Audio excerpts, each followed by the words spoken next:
Selamat pagi Ibu Bapak Saudara Saudari Jemaat GKT Trinity Palu sekalian. Salam sejahtera bagi kita semua. Mari kita semua datang kepada Allah Tritunggal dengan membawa rasa hormat dan syukur kita kepadanya.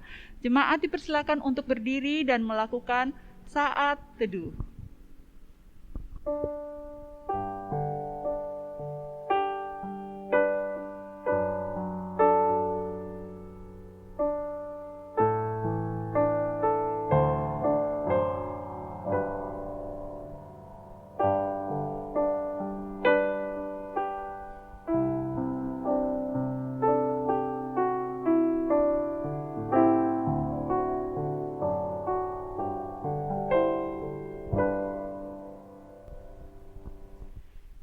Ibadah kita hari ini dimulai dengan satu pengakuan bahwa pertolongan kita datangnya dari Allah yang menjadikan langit dan bumi beserta segala isinya, dan yang tidak pernah meninggalkan hasil perbuatan tangannya. Turunlah kiranya atas kita sekalian kasih karunia dan damai sejahtera dari Allah Bapa, Anak, dan Roh Kudus. Amin. Menyambut ibadah kita pada pagi hari ini, kita akan memuji Allah Tritunggal dengan menyanyikan KPPK nomor 26, Mulia bagi Allah. KPPK nomor 26, Mulia bagi Allah.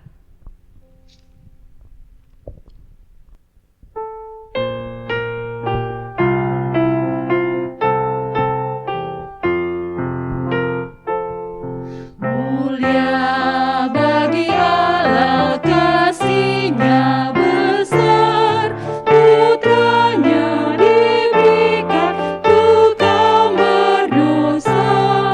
Ya rela disalib bagi manusia, terbukalah pintu selamat bagiku. Pujilah, pujilah, dengarlah sabdanya. Pujilah, pujilah, umat bergerangan menghadap Allah di antara anaknya. Dapat penebusan mulia baginya.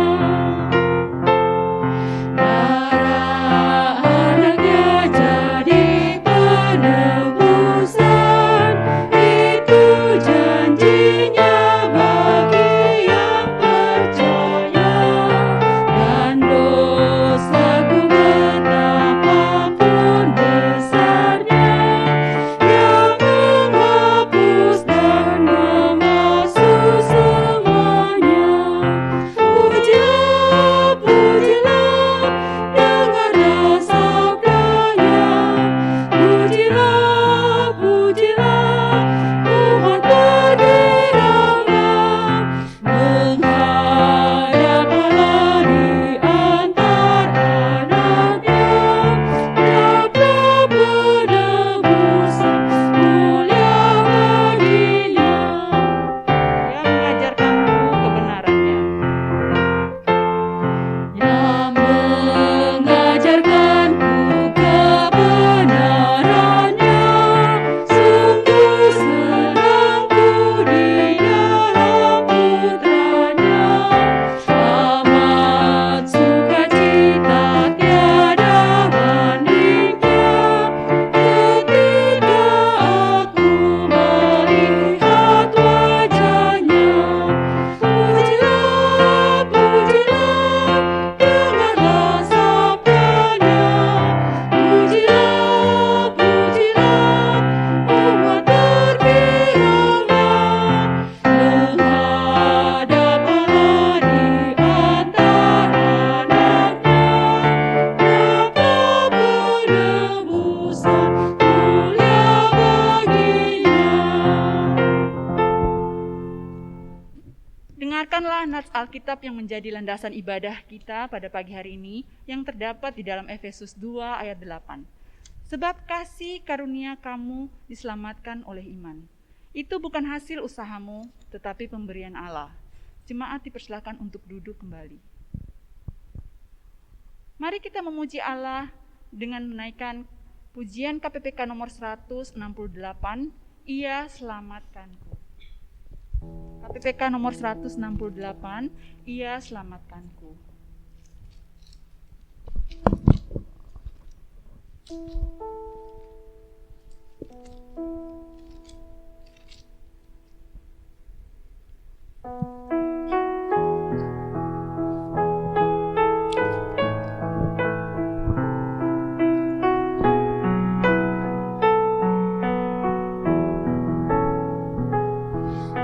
Ku terjatuh dalam dosa, jauh dari jalan benar kasih-Nya.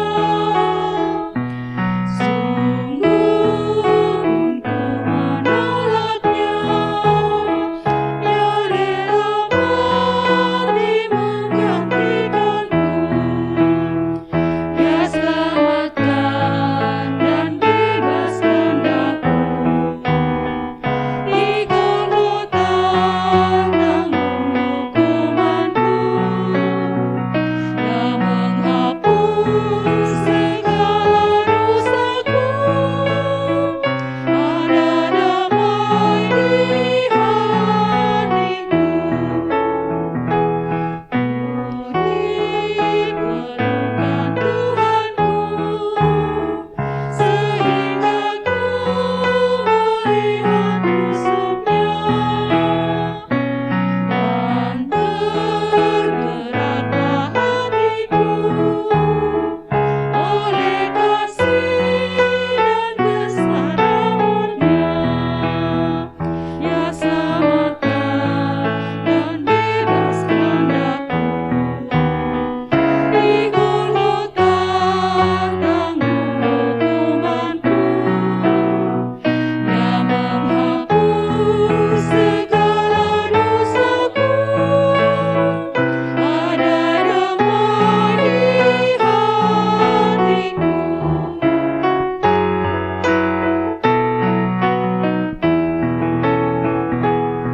Tak terduga yang ku terima, sukacita hidup bahagia.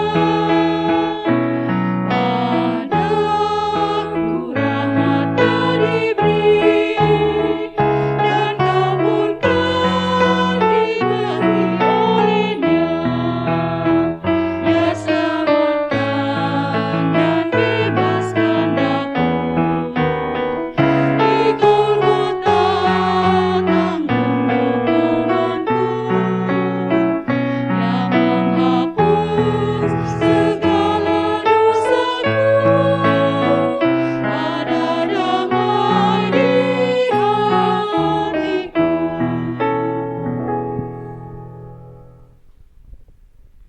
Kita akan masuk dalam pengakuan dosa. Mari jemaat sekalian, kita semua sejenak menepi dari segala aktivitas kita. Kita masuk untuk mengaku dosa kita di hadapan Allah. Jemaat, saya persilakan untuk bangkit berdiri. Saya mempersilahkan jemaat untuk mengambil waktu pengakuan secara pribadi. Setelah itu, saya akan memimpin dalam doa pengakuan dosa.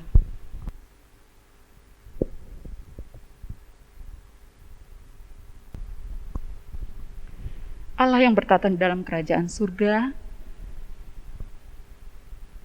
sungguh besar kasih dan rahmat-Mu bagi kehidupan kami. Kami yang selalu terjatuh dan terjatuh kembali ke dalam dosa yang sama, ataupun dosa-dosa yang lain yang baru yang kami lakukan. Kami yang tidak setia, namun Engkau Tuhan yang penuh kasih dan pengampunan, menyediakan pengampunan bagi setiap kami yang mau datang kepadamu dan mengaku segala dosa dan pelanggaran kami. Saat ini, kami boleh kembali beribadah kepadamu. Namun dalam ketidaklayakan kami menyadari untuk terlebih dulu kami memohon ampun kepadamu ya Tuhan, agar ibadah kami selanjutnya dapat berkenan di hadapan-Mu. Kiranya Engkau menyertai perjalanan ibadah kami dari awal pertengahan sampai dengan berakhirnya. Engkau yang menuntun senantiasa, biarlah semua ini hanya untuk puji dan kemuliaan-Mu semata. Inilah doa kami memohon pengampunan atas dosa dan pelanggaran kami, yang kami bawa hanya dalam satu nama, Tuhan kami Yesus Kristus. Kami berdoa. Amin. Dengarkanlah berita anugerah, jemaat sekalian. Dengarkanlah berita anugerah bagi kita yang mengaku dosa kepada Allah yang terambil dalam Mazmur 28 ayat 6-7. Terpujilah Tuhan, karena Ia telah mendengar suara permohonanku. Tuhan adalah kekuatanku dan perisaiku. Kepadanya hatiku percaya. Aku tertolong sebab itu beria-ria hatiku, dan dengan nyanyianku aku bersyukur kepadanya. Petunjuk hidup baru. Dengarkanlah pula petunjuk hidup baru bagi kita yang terambil di dalam Mazmur 30 ayat 5. Nyanyikanlah mazmur bagi Tuhan, hai orang-orang yang dikasihinya, dan persembahkanlah syukur kepada namanya yang kudus. Jemaat dipersilakan duduk kembali. Kita memuji Allah dari KPPK nomor 150, Yesus Sobat yang Sejati. KPPK nomor 150, Yesus Sobat yang Sejati.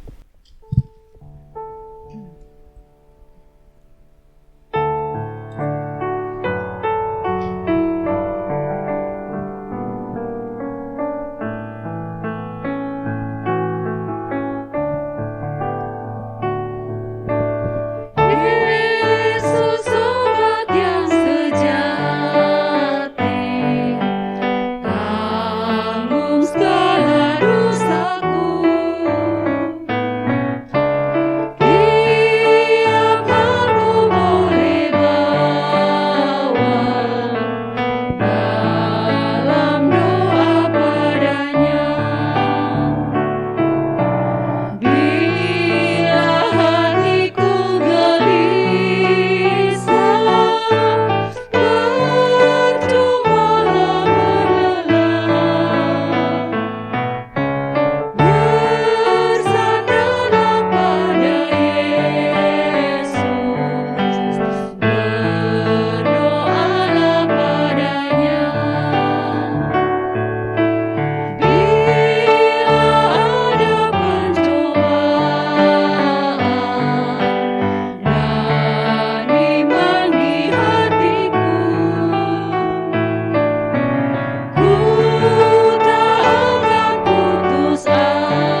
Jemaat sekalian, mari kita bangkit berdiri. Mari bersama-sama kita mengikrarkan pengakuan iman kita kepada Allah Tritunggal seturut dengan pengakuan iman rasuli yang berbunyi demikian. Kepada Allah Bapa yang Maha Kuasa, Halik langit dan bumi, dan kepada Yesus Kristus anaknya yang tunggal Tuhan kita, yang dikandung daripada Roh Kudus, lahir dari anak darah Maria, yang menderita sengsara di bawah pemerintahan Pontius Pilatus, disalibkan, mati dan dikuburkan, turun ke dalam kerajaan maut, Pada hari yang ketiga, bangkit pula dari antara orang mati, naik ke sorga, duduk di sebelah kanan Allah, Bapa yang Maha Kuasa. Dan dari sana ia akan datang untuk menghakimi orang yang hidup dan yang mati. Aku percaya kepada Roh Kudus, gereja yang kudus dan am, persekutuan orang kudus, pengampunan dosa, kebangkitan tubuh, dan hidup yang kekal. Amin. Kita akan masuk dalam doa syafaat yang dipimpin oleh hambanya, Evangelis Michael. Dipersilahkan. Salam sejahtera Ibu Bapak, Saudara-saudari jemaat. Mari di saat ini kita akan berdoa untuk beberapa hal. Mari bersama-sama kita berdoa. Bapa di surga, kami datang kepada Engkau, mengucapkan syukur karena kebaikan dan kasih-Mu yang senantiasa Engkau nyatakan dalam kehidupan kami. Dan di saat ini kami juga bersyukur karena boleh berdoa bagi beberapa hal. Kami ingin berdoa bagi saudara-saudari kami, yaitu jemaat GKT Pospei Mimbo. Kami berdoa bagi mereka di dalam rencana akan mengadakan rapat kerja di bulan Oktober. Kiranya Engkau yang boleh menolong ya Allah, untuk para hamba Tuhan, para pengurus gereja, begitu juga setiap orang yang akan nanti terlibat dalam rapat kerja. Agar mereka boleh dapat mempersiapkan diri, dan kiranya di dalam prosesnya boleh Engkau tolong dan Engkau berikan hikmat, sehingga setiap keputusan yang ada dapat mereka jalankan dengan baik, untuk dapat mendukung pertumbuhan pelayanan di GKT Pospei Mimbo. Kami juga ingin berdoa ya Allah untuk setiap jemaat dari GKT Pospei Mimbo dalam kondisi pandemi yang juga begitu berdampak dalam kehidupan mereka sehari-hari.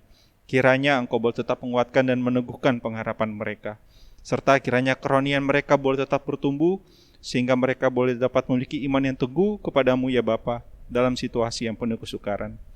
Kami juga ingin berdoa ya Allah untuk semangat mereka di dalam program pekabaran Injil. Kiranya Engkau yang boleh menolong di dalam berbagai program yang dilakukan untuk memperlengkapi setiap jemaat untuk pelayanan pekabaran Injil, agar kiranya itu dapat dikerjakan dengan baik. Kami juga ingin berdoa untuk persiapan Natal yang akan dilakukan oleh GKT Pospei Mimbo pada tahun ini, termasuk untuk kegiatan bakti sosial yang akan juga dikerjakan di bulan Desember. Kiranya Engkau yang boleh menolong para panitia di dalam dana yang mereka butuhkan, acara yang akan mereka persiapkan, dan juga kiranya Engkau boleh menolong sehingga semuanya dapat dipersiapkan dengan baik. Juga kami berdoa ya Allah untuk Pospei Mimbo, di dalam kebutuhan operasional mereka setiap bulannya, kiranya Engkau yang boleh menolong memberkati semuanya, sehingga dapat mendukung untuk kelancaran kegiatan pelayanan di GKT Pospei Mimbo. Juga tolonglah untuk jemaat-Mu, agar mereka juga boleh dapat belajar untuk dapat memberikan persembahan, termasuk memiliki keberanian untuk memberikan perpuluhan di gereja. Semuanya itu kiranya nanti juga boleh Engkau menolong para hamba Tuhan dan majelis di dalam mengolahnya dengan baik. Kami sungguh memohon rahmat-Mu bagi GKT Pospei Mimbo ya Allah. Kami juga ingin berdoa untuk GKT Trinity. Kami bersyukur kepadamu ya Bapa, untuk anak Richard dan saudara Gilbert yang boleh berulang tahun di minggu ini. Terima kasih usia yang boleh bertambah dalam kehidupan mereka, di mana kami boleh melihat Engkau yang boleh tetap setia menopang dan menuntun. Kiranya baik anak Richard maupun saudara Gilbert, Engkau boleh tetap tolong dan topang di dalam rencana dan cita-cita yang mereka miliki, di dalam studi mereka, di dalam berbagai harapan, dan di dalam berbagai pergumulan. Kiranya Engkau boleh menolong dan mengasihi akan kedua saudara kami ini. Kami juga ingin berdoa ya Bapa, untuk Bapak Michael. Kami bersyukur operasi yang boleh berjalan dengan baik, dan di dalam proses pemulihan, kiranya Engkau yang boleh menolong, memberikan keteguhan hati, kekuatan kepada Bapak Michael beserta seluruh keluarga, agar kiranya Engkau boleh tetap topang mereka, dan kiranya proses pemulihan dapat berjalan dengan baik untuk pemulihan kondisi mata dari Bapak Michael. Kami juga yang berdoa untuk orang tua dari Loso Frankie yang juga dalam keadaan sakit. Kiranya Engkau yang boleh berkenan memulihkan kesehatan mereka, sehingga baik melalui perawatan maupun juga obat-obatan yang diminum boleh dapat mendukung untuk proses pemulihan dari orang tua dari Loso Frankie. Kami juga ingin berdoa ya Bapa untuk jemaat-Mu di tempat ini, di dalam kondisi pekerjaan yang ada.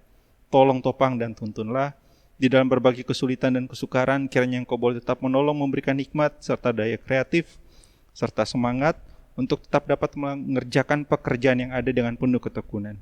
Dan kiranya Engkau yang boleh memberkati semuanya, sehingga pekerjaan itu dapat berjalan dengan baik untuk mencukupi berbagai kebutuhan yang ada.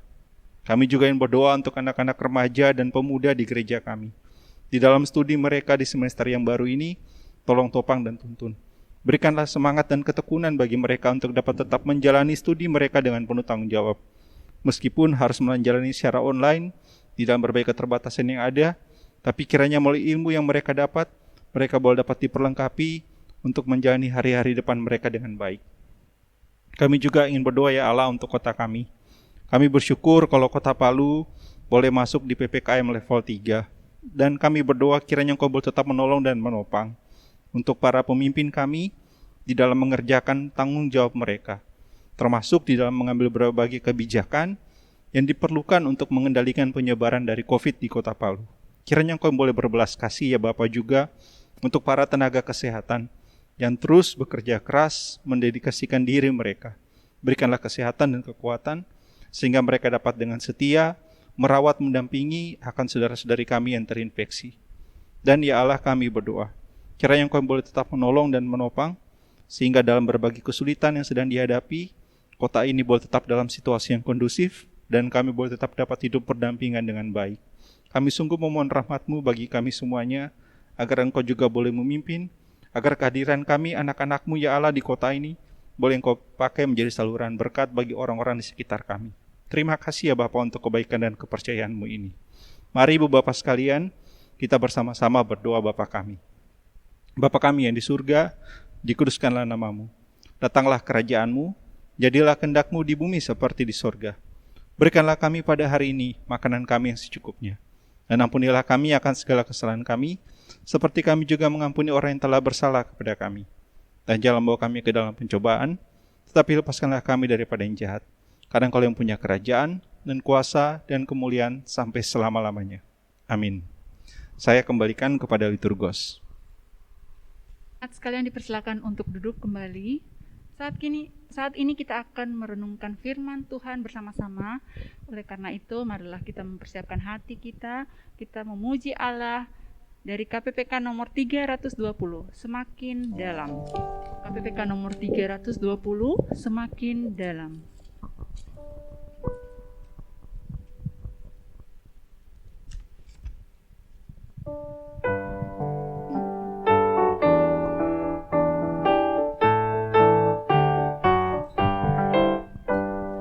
Masuk, masuk dalam kasih Tuhan semakin dalam, makin tinggi hikmat sempurnanya padaku diberi.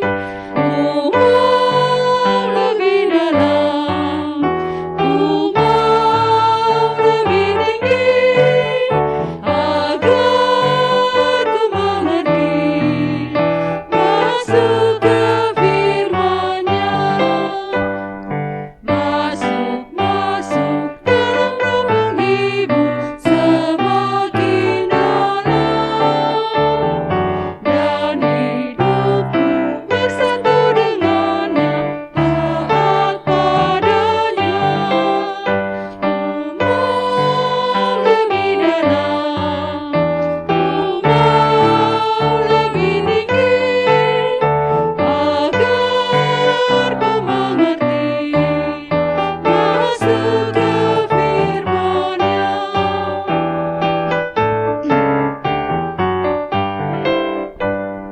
Masuk, masuk dalam pencobaan, tetap maju terus. Ku berakar ke dalam kudus-Nya, berbuah lebat.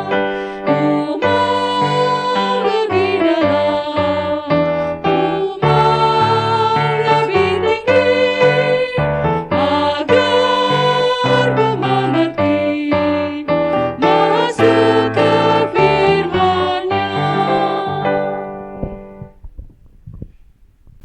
Firman Tuhan hari ini akan disampaikan oleh Lause Frankie. Kepada hambanya dipersilahkan. Shalom, selamat pagi Bapak Ibu Saudara yang diberkati Tuhan. Salam sejahtera bagi kita semua. Pagi hari ini kita bersyukur kepada Allah karena Dia sungguh baik dalam kehidupan kita sehingga Ia masih memperkenankan kita pada pagi hari ini untuk beribadah bersama-sama. Dan pada pagi hari ini ada waktu bagi kita untuk merenungkan firman Tuhan di dalam ibadah kita pada pagi hari ini. Namun sebelum kita masuk dalam perenungan firman Tuhan, Kita akan berdoa terlebih dahulu. Mari kita satu dalam doa kita berdoa. Bapa kami yang bertata di dalam kerajaan surga, Bapa yang kami puji dan kami sembah di dalam Kristus Yesus Tuhan kami. Kami sungguh berterima kasih untuk karya-Mu di dalam kehidupan kami. Terima kasih untuk penyertaan-Mu yang kami boleh rasakan sepanjang minggu yang boleh lalu. Dan kami boleh menikmati setiap berkat-berkat Tuhan di dalam kehidupan kami. Terima kasih untuk penyertaan dan lindungan-Mu di dalam kehidupan kami, ya Allah. Dan pada pagi hari ini kami sungguh bersyukur karena Engkau masih memberikan kesempatan bagi kami untuk beribadah bersama. Dan hari ini ada kesempatan bagi kami untuk merenungkan sebagian dari kebenaran firman-Mu. Ya Tuhan, mampukanlah kami ketika kami merenungkan firman-Mu. Mampukanlah kami untuk mengerti setiap kebenaran-Mu di dalam kehidupan kami. Sehingga pengenalan kami akan Engkau ya Tuhan lebih dalam lagi. Sehingga kami sungguh mengenal Engkau sebagai Allah di dalam kehidupan kami. Terima kasih ya Tuhan, terima kasih. Mampukanlah hamba-Mu yang hina dan penuh dengan keterbatasan ini ya Tuhan, untuk menjadi saluran berkat pada pagi hari ini. Terima kasih ya Tuhan, terima kasih. Berkatilah kami semua ketika kami merenungkan firman-Mu. Di dalam nama Tuhan Yesus Kristus, Tuhan dan Juru Selamat kami yang hidup, kami sudah berdoa. Amin. Bapak Ibu Saudara, pada pagi hari ini kita akan merenungkan firman Tuhan dengan melanjutkan pembahasan kita dari Katekismus Singkat Westminster. Dan pada pagi hari ini kita akan merenungkan firman Tuhan tentang karya Roh Kudus dalam menerapkan karya penebusan. Bapak Ibu Saudara, pada minggu yang lalu kita telah merenungkan bagian pertama dari penerapan karya penebusan yang dikerjakan oleh Allah bagi umatnya. Lewat karya Roh Kudus, bagaimana Allah Roh Kudus menerapkan karya penebusan dengan memanggil umat Allah secara efektif. Ia meyakinkan kita akan dosa serta penderitaan yang ditimbulkannya. Ia mencerahkan pikiran kita dalam pengenalan akan Kristus dan melahirbarukan setiap orang yang dipanggilnya. Dia melahirbarukan setiap orang yang terpanggil. Ia meyakinkan serta memampukan kita untuk menerima Kristus yang ditawarkan dengan cuma-cuma di dalam Injil. Ini merupakan karya penyelamatan yang Allah kerjakan kepada umatnya. Allah menyentuh setiap hati umat-umatnya, sehingga umat pilihannya membuka hati dan menerima Injil. Dan bagi mereka yang terpanggil, mereka menjadi umat Allah. Bapak Ibu Saudara, pada pagi hari ini kita akan merenungkan firman Tuhan dengan tema konversi atau perpalingan. Ini merupakan langkah kedua dari penerapan penebusan yang dikerjakan oleh Allah. Mari kita buka Alkitab kita bersama-sama. Kita akan melihat dari dua kebenaran firman Tuhan. Mari kita buka Alkitab kita di dalam Efesus Kisah Para Rasul pasalnya yang kedua. Kisah Para Rasul pasalnya yang kedua ayatnya yang ke-37 hingga ayatnya yang ke-38. Saya akan bacakan. Ketika mereka mendengar hal itu, hati mereka sangat terharu. Lalu mereka bertanya kepada Petrus dan rasul-rasul yang lain, "Apakah yang harus kami perbuat, saudara-saudara?" Jawab Petrus kepada mereka, "Bertobatlah dan hendaklah kamu masing-masing memberi diri dibaptis dan dalam nama Yesus Kristus untuk pengampunan dosamu. Maka kamu akan menerima karunia Roh Kudus." Mari kita buka lagi Alkitab kita dari Efesus pasalnya yang kedua ayatnya yang ke-8. Efesus pasalnya yang kedua ayatnya yang ke-8 saya akan bacakan. "Sebab karena kasih karunia kamu diselamatkan oleh iman, itu bukan hasil usahamu tetapi pemberian Allah. Itu bukan hasil pekerjaanmu, jangan ada orang yang memegahkan diri." Amin. Kebenaran firman Tuhan, sekian jauh pembacaan kita. Berbahagialah bagi setiap kita yang membaca, merenungkan, dan melakukan firman Tuhan di dalam kehidupan kita hari lepas hari. Bapak Ibu Saudara yang diberkati oleh Tuhan, suatu panggilan tidak dapat dikatakan efektif bila tidak menyebabkan terjadinya konversi atau perpalingan. Atau panggilan tidak dapat dikatakan efektif bila tidak ada konversi yang mengikutinya. Atau sebaliknya, panggilan dapat dikatakan efektif bila menyebabkan terjadinya konversi. Atau secara sederhana, panggilan yang efektif menghasilkan konversi atau perpalingan. Nah, pertanyaannya, apakah sebenarnya konversi itu? Atau apakah yang dimaksud dengan konversi? Ya mungkin dari tadi Bapak Ibu sudah mulai bertanya-tanya, apa sih konversi itu, apa sih yang dimaksud dengan konversi atau perpalingan? Dari tadi mungkin sudah mulai bingung dan mulai bertanya-tanya, apa yang dimaksud dengan konversi? Bapak Ibu Saudara, konversi dapat diartikan sebagai suatu perubahan dalam seluruh kehidupan manusia. Atau dengan kata lain, sebagai suatu revolusi yang sepenuhnya di dalam akal budi, atau di dalam hati, atau di dalam jiwa manusia. Yang dengannya manusia berdosa berpaling dari seluruh sikap memegahkan diri dan keyakinan diri sendiri untuk kemudian percaya sepenuhnya kepada Kristus saja untuk keselamatannya. Jadi berpaling daripada keyakinan diri menuju kepada keyakinan kepada Allah. Atau secara sederhana dapat dikatakan pembalikan pikiran manusia berdosa secara sukarela dari dosa kepada Kristus. Dalam hal ini konversi merupakan tindakan yang dilakukan secara sadar oleh seseorang yang telah mengalami pembaharuan dalam hidupnya. Jadi ini adalah hal yang dilakukan oleh seseorang yang telah dibaharui, yang telah mengalami kelahiran baru dalam hidupnya. Bapak Ibu Saudara, di mana ia berpaling dari dosa kepada Allah. Jadi orang yang telah dilahir baru kan dia berpaling kepada Allah. Dan dalam hal ini konversi juga merupakan atau mencakup sikap berbalik ganda, yaitu menjauh dari dosa atau menjauhkan diri dari dosa dan mengarahkan diri kepada Kristus. Bapak Ibu Saudara yang diberkati oleh Tuhan, konversi sejati adalah hal yang kompleks. Maaf ini dari tadi turun-turun.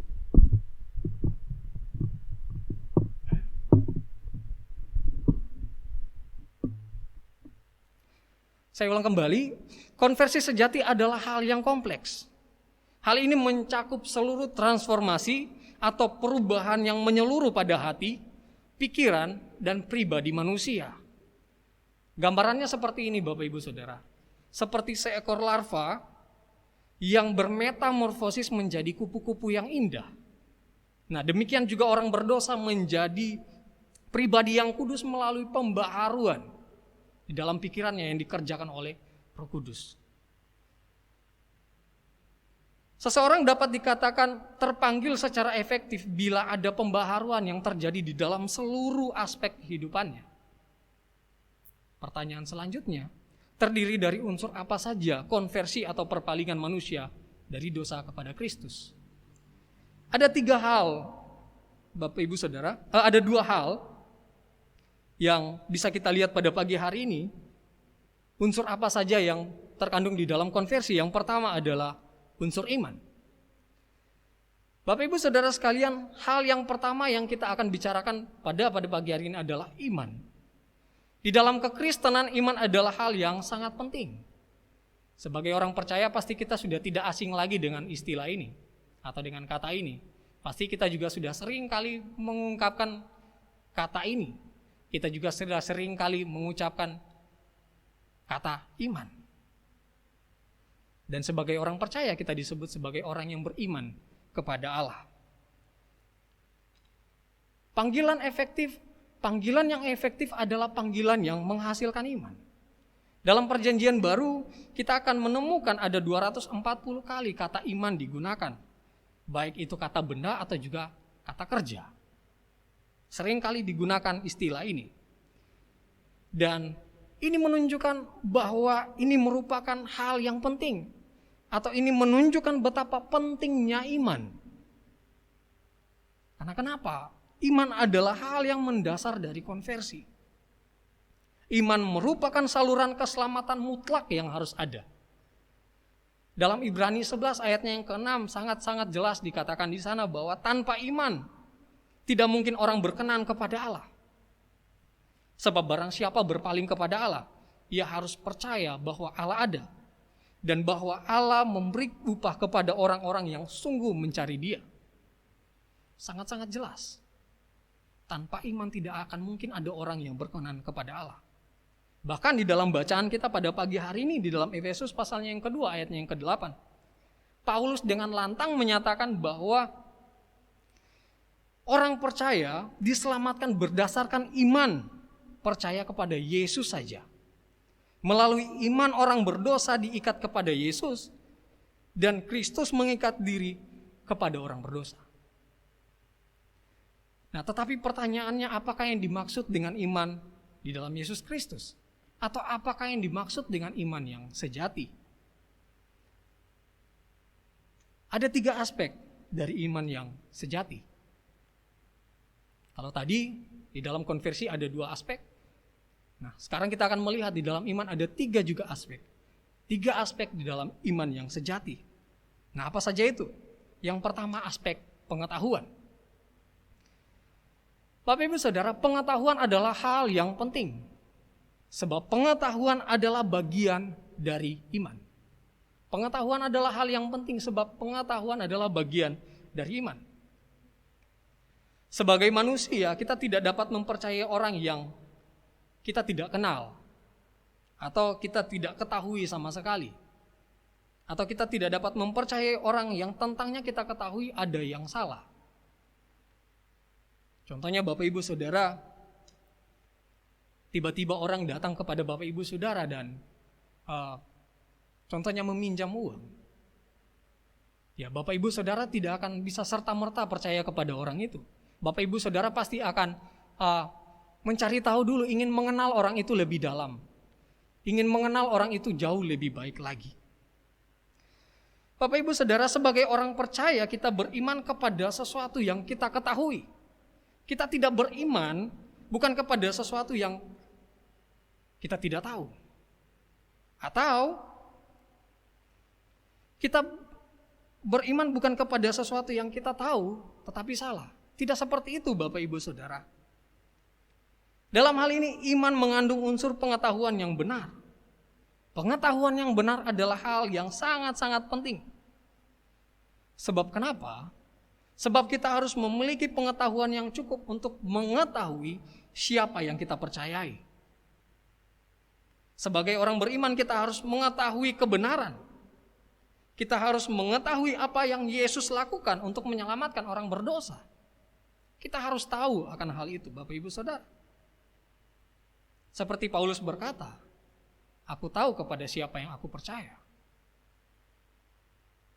Paulus dapat berkata demikian karena ia tahu siapa yang ia percaya. Karena ia tahu siapa yang menjadi juru selamatnya. Karena ia tahu apa yang Allah kerjakan bagi dirinya. Alkitab dengan tegas menyatakan kepada kita bahwa tanpa pengetahuan yang benar, tidak akan mungkin terdapat iman sejati. Tidak akan mungkin. Tanpa pengetahuan yang benar tidak akan mungkin ada iman yang sejati. Dalam Lukas pasalnya yang ke-24 ketika Tuhan Yesus Kristus menampakkan diri kepada para muridnya setelah ia bangkit dari antara orang mati. Tuhan Yesus menjelaskan kepada para muridnya. Ia menjelaskan kepada mereka mengapa dia harus menderita, mati, dan bangkit dari antara orang mati. Dia menjelaskan semuanya itu.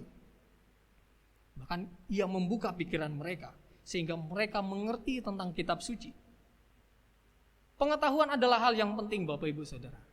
Sebab pengetahuan adalah bagian dari iman. Seandainya kita tidak tahu Allah yang benar, seandainya kita tidak tahu betapa bobroknya diri kita, betapa menjijikannya kita, betapa menjijikannya dosa, seandainya kita tidak tahu siapa yang menjadi juru selamat kita, seandainya kita tidak tahu apa yang Kristus kerjakan, apa yang Allah kerjakan demi keselamatan kita, seandainya kita tidak tahu apa yang Allah sudah kerjakan bagi kita, tidak akan mungkin ada iman yang sejati. Tidak akan mungkin ada iman yang sejati. Seperti yang dikatakan oleh Paulus di dalam Roma pasalnya yang ke-10 ayatnya yang ke-17. Jadi iman timbul dari pendengaran, dan pendengaran oleh firman Kristus. Bapak Ibu Saudara, seandainya kebenaran Allah tidak disampaikan dan tidak dinyatakan kepada kita, kalau kita tidak mengetahui kebenaran dengan baik, bagaimana mungkin kebenaran itu dapat membebaskan kita? Kalau kita tidak tahu Kristus mati dan berkorban bagi kita, kalau kita tidak tahu bagaimana Kristus berkorban bagi keselamatan kita, bagaimana mungkin kita dapat percaya kepadanya? Bagaimana mungkin kita dapat mengambil dia sebagai juru selamat di dalam hidup kita? Sehingga sangat jelas Bapak Ibu Saudara, pengetahuan adalah hal yang sangat penting. Sebab pengetahuan adalah bagian dari iman. Itu aspek yang pertama. Aspek yang kedua adalah aspek perasaan. Ini merujuk kepada aspek emosi kita. Pada saat kita beriman kepada Allah, kita bukan hanya memberikan persetujuan tentang pengetahuan. Ketika kita beriman, kita bukan hanya tahu dan setuju bahwa Allah menyelamatkan kita. Kita bukan hanya tahu bahwa Allah sudah menyelamatkan kita, Dia sudah menebus kita. Kita setuju akan hal itu. Kita tidak hanya tahu dan setuju bahwa Yesus sudah mati bagi kita. Dia sudah mati untuk menebus dosa kita, dan kita setuju akan hal itu. Iman bukan hanya sekedar tahu, tetapi juga percaya. Percaya. Seorang menerima Yesus dengan iman, ia mempunyai keyakinan yang dalam tentang kebenaran dan realitas atas objek iman. Bapak Ibu Saudara, sebagai orang percaya kita harus memiliki perasaan yang sepenuh hati tentang kebutuhan akan Kristus. Dengan seluruh diri kita, kita menerima sebagai kebenaran apa yang Alkitab telah ajarkan kepada kita. Baik itu mengenai dosa, mengenai Kristus, mengenai keselamatan, mengenai kehendak Allah yang Allah ingin kerjakan bagi kita.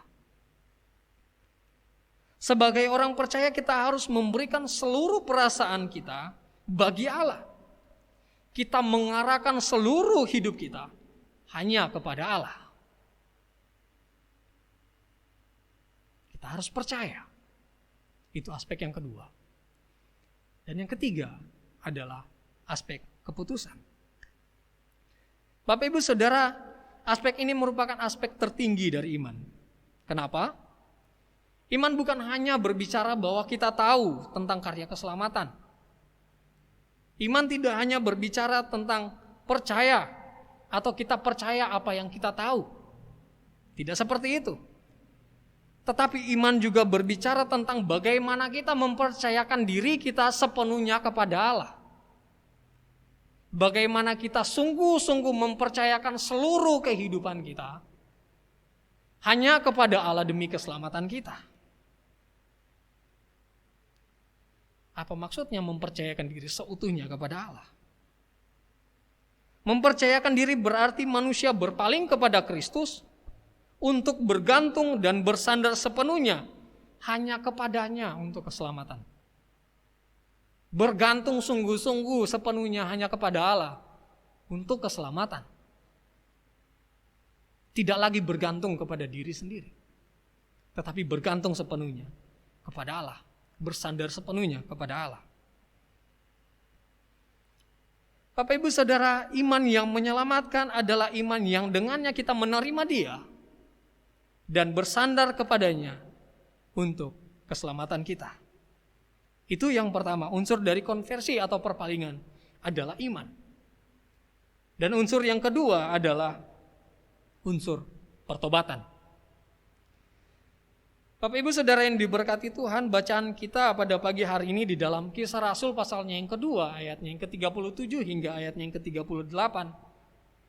Dijelaskan di sana bahwa ketika orang banyak itu mendengar Petrus berkhotbah, ketika orang banyak itu mendengar khotbah yang disampaikan oleh Petrus, hati mereka tersentuh, hati mereka tergugah, hati mereka digetarkan oleh kebenaran firman.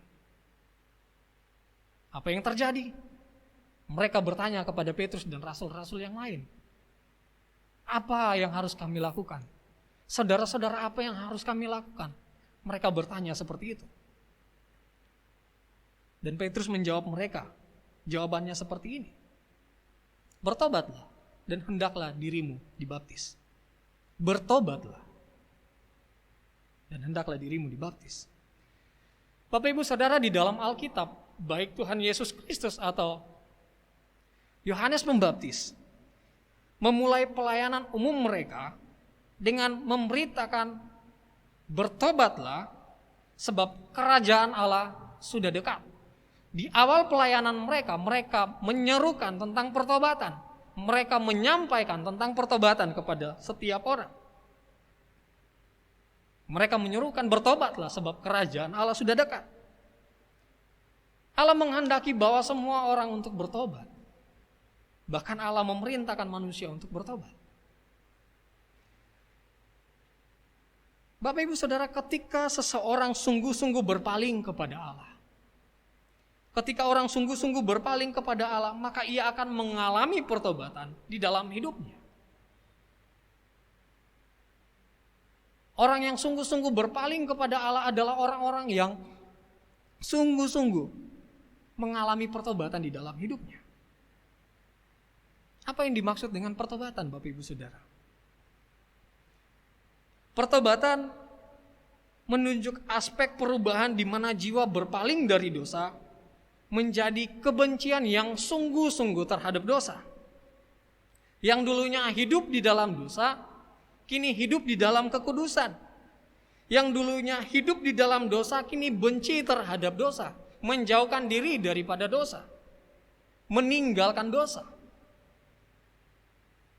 Dalam hal ini pertobatan dapat didefinisikan sebagai tindakan yang secara sadar yang dilakukan oleh seorang yang telah diregenerasikan untuk berbalik dari dosa kepada Allah di dalam satu perubahan kehidupan yang sepenuhnya yang ditunjukkan dalam bentuk cara berpikir, merasa dan berkehendak. Ini adalah tindakan yang dilakukan secara sadar oleh orang yang telah dilahirbarukan. Ini adalah tindakan yang dilakukan secara sadar oleh orang yang telah lahir baru. Bagaimana ia meninggalkan dosa dan berbalik kepada Allah. Bertobat adalah meninggalkan dosa dan berbalik kepada Allah. Dan dalam hal ini pertobatan memiliki 3 aspek. Apa saja itu, Bapak Ibu Saudara? Yang pertama adalah aspek pengetahuan. Pertobatan sejati melibatkan pengenalan akan kekudusan dan keagungan Allah. Sebagai orang berdosa, kita harus mengetahui keadaan kita yang terhilang dari hadapan Allah. Kita harus tahu bahwa Allah begitu kudus, Allah begitu mulia, dan kita adalah orang berdosa yang terhilang dari hadapan Allah. Pertobatan harus mencakup pengakuan atas dosa dan kesalahan kita. Dosa dan kesalahan kita yang merupakan pelanggaran terhadap hukum Allah dan merupakan pelanggaran terhadap kehendak Allah atas kehidupan kita. Kita mengakui akan keberdosaan kita di hadapan Allah. Yang dengan kata lain bahwa manusia sadar akan kenyataan bahwa manusia berdosa dan patut untuk dihukum.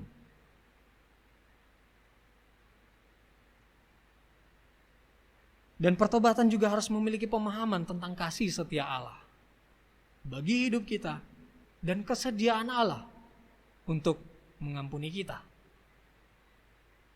Dan yang kedua, Bapak Ibu Saudara, aspek perasaan. Pertobatan bukan hanya mengetahui bahwa kita adalah orang berdosa di hadapan Allah. Kita bukan hanya tahu bahwa kita adalah orang yang bobrok, kita adalah orang yang berdosa, yang pantas untuk dihukum. Bukan hanya mengetahui bahwa Allah mengampuni kita, tetapi dalam pertobatan juga ada suatu perubahan perasaan yang diwujudkan di dalam duka cita, sebab sudah melakukan dosa di masa lampau terhadap Allah yang suci dan adil. Dalam hal ini, di dalam pertobatan harus terdapat suatu perasaan duka cita yang dirasakan di dalam hati manusia itu sendiri. Bukan hanya duka cita atas dampak dari dosa, tetapi duka cita atas dosa itu sendiri. Duka cita atas dosa itu sendiri. Yang dengan kata lain bahwa manusia harus memiliki hati yang remuk dan hancur di hadapan Allah. Harus memiliki hati yang hancur dan remuk karena dosanya. Tetapi kita perlu mengingat bahwa selain penyesalan akan dosa, harus juga terdapat sukacita. Sukacita akan hal apa? Sukacita atas pengampunan yang Allah berikan. Sukacita di dalam melakukan kehendak Allah. Sukacita dalam persekutuan dengan sesama. Tanpa adanya sukacita akan karya Allah, maka pertobatan kita belum sempurna. Itu yang kedua. Dan yang terakhir adalah aspek kekuatan dalam keputusan. Selain manusia harus berbalik dari dosa dan kematian, manusia juga harus memiliki perubahan dalam tujuan dan motivasinya. Manusia harus memiliki perubahan di dalam tujuan dan motivasi. Dalam hal ini, perubahan ini haruslah ditunjukkan secara jelas dan tampak. Yang dengan kata lain bahwa kita harus kembali kepada Allah dengan sikap ketaatan yang sungguh kepada Allah. Kita harus berbalik sungguh-sungguh kepada Allah dengan sikap ketaatan yang penuh kepada Allah. Sebagai orang percaya kita harus menghasilkan buah-buah pertobatan di dalam kehidupan kita. Kita harus menghasilkan buah-buah pertobatan ketika kita menjalani hidup ini.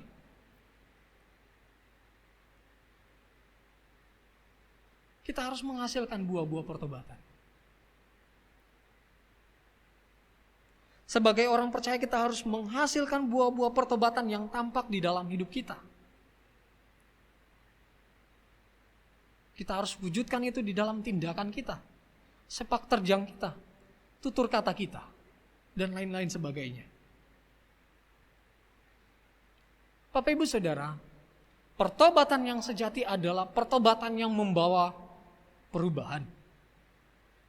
Pertobatan sejati adalah pertobatan yang menghasilkan perubahan di dalam hidup. Tanpa adanya perubahan hidup itu bukanlah pertobatan yang sejati. Bagaimana mungkin orang dapat berkata bahwa saya adalah orang yang telah bertobat, tetapi hidupnya tetap masih melakukan dosa. Dengan begitu santainya masih mengerjakan dosa di dalam kehidupannya. Itu bukanlah pertobatan yang sejati, Bapak Ibu Saudara.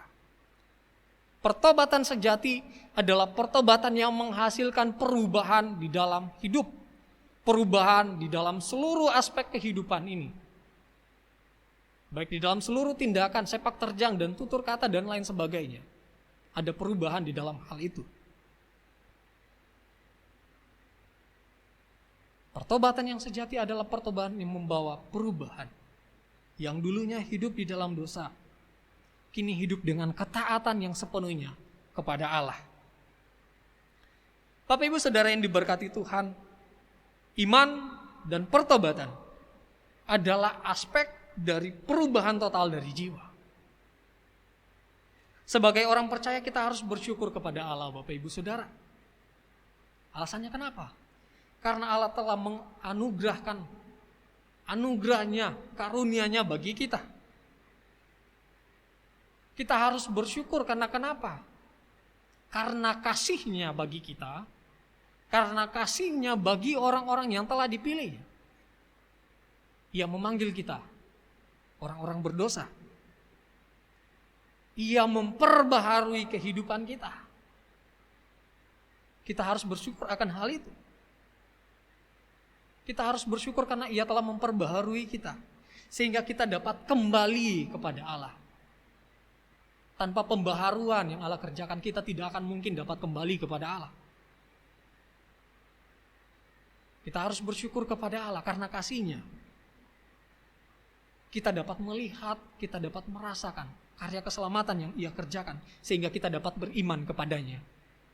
Dan karena kasih-Nya, kita juga dimampukan untuk dapat hidup di dalam pertobatan, hidup di dalam ketaatan. Sebagai orang percaya kita bersyukur kepada Allah, sebab Ia adalah Allah yang setia, Allah yang baik, Allah yang mengasihi hidup kita. Karena kasih-Nya, Ia menerapkan karya penebusan bagi kita, sehingga kita dapat berpaling kepada Allah. Tanpa kasih-Nya, tanpa karunia-Nya, tidak akan mungkin kita dapat berpaling kepadanya. Kita tidak akan mungkin dapat percaya, beriman sungguh kepadanya. Kita tidak akan mungkin dapat hidup taat, menjalani hidup dalam pertobatan yang sejati. Inilah kebenaran firman Tuhan pada pagi hari ini, Bapak Ibu Saudara. Mari kita satu di dalam doa, kita berdoa. Bapa kami yang bertata di dalam kerajaan surga, Bapa yang kami puji dan kami sembah di dalam Kristus Yesus Tuhan kami. Kami sungguh bersyukur untuk kebenaran firman-Mu yang datang kepada kami, yang kembali mengingatkan kami, yang kembali menegur kehidupan kami. Bentuklah kehidupan kami, ya Allah, sesuai dengan kebenaran firman-Mu. Roh Kudus, mampukanlah kami untuk menjalani hidup kami sesuai dengan kehendak-Mu, untuk menjalani hidup kami dengan melakukan setiap kebenaran firman Tuhan di dalam kehidupan kami. Terima kasih ya Tuhan, terima kasih. Ya Allah, kiranya Engkau memberkati hamba-Mu yang hina dan penuh dengan keterbatasan ini, sehingga hamba-Mu boleh terus menjadi saluran berkat bagi setiap umat-umat-Mu dimanapun mereka berada. Terima kasih ya Tuhan, terima kasih. Inilah doa kami, inilah syukur kami yang kami naikkan kepadamu. Di dalam nama Tuhan Yesus Kristus, Tuhan dan Juru Selamat kami yang hidup, kami sudah berdoa. Amin. Saya kembalikan kepada liturgus. Terima kasih oleh firman Tuhan yang telah ditabur oleh hamba-Nya. Kiranya semua itu dapat menjadi landasan hidup jemaat hari lepas hari.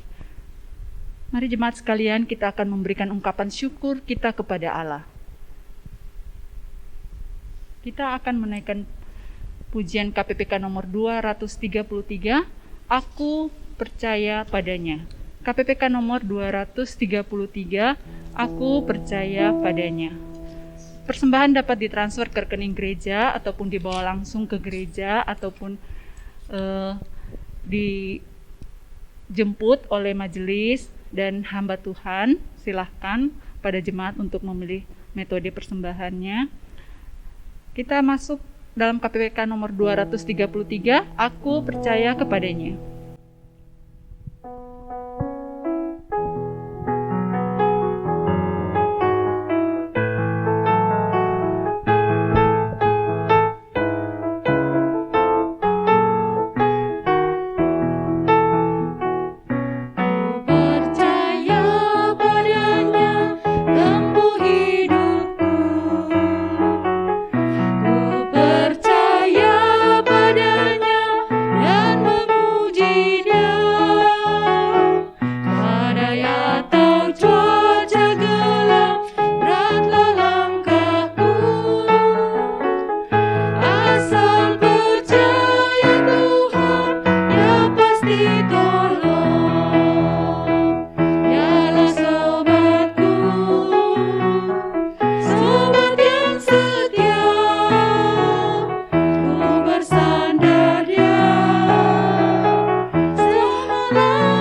Jemaat sekalian dipersilakan untuk bangkit berdiri.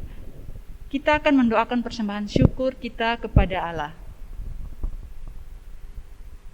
Allah Bapa yang bertata dalam kerajaan surga, saat ini kami bersyukur dalam waktu dan kesempatan yang Engkau berikan kepada kami untuk datang kepadamu, beribadah bersama-sama, dan membawa ungkapan syukur kami kepadamu.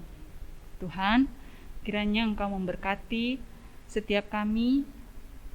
Hari-hari ini tentulah tidak mudah bagi banyak di antara kami. Namun kami percaya penyertaan Tuhan yang selalu menopang dan menguatkan kami. Sampai pada hari ini pun Tuhan memberi kesempatan kepada kami untuk membawa ungkapan syukur ini.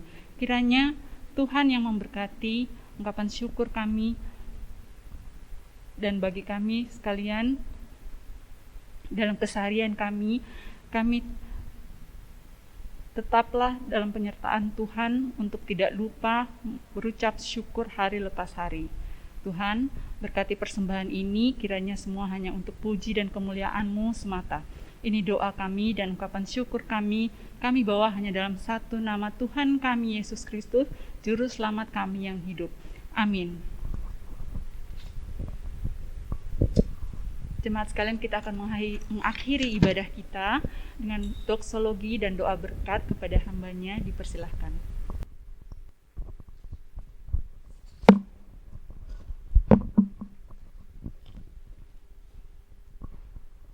Mari Ibu Bapak sekalian, kita akan mengakhiri. Mari kita menaikkan pujian doksologi.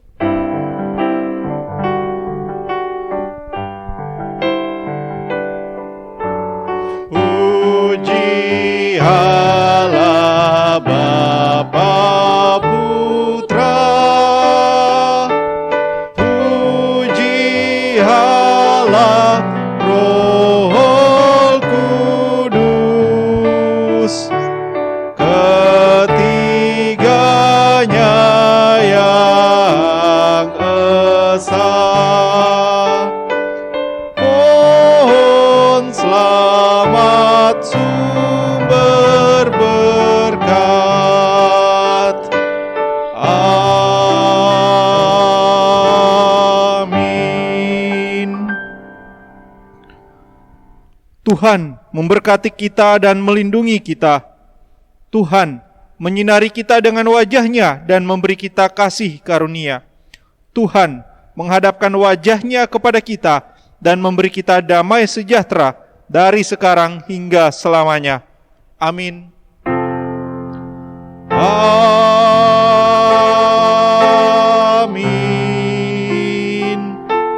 Amin.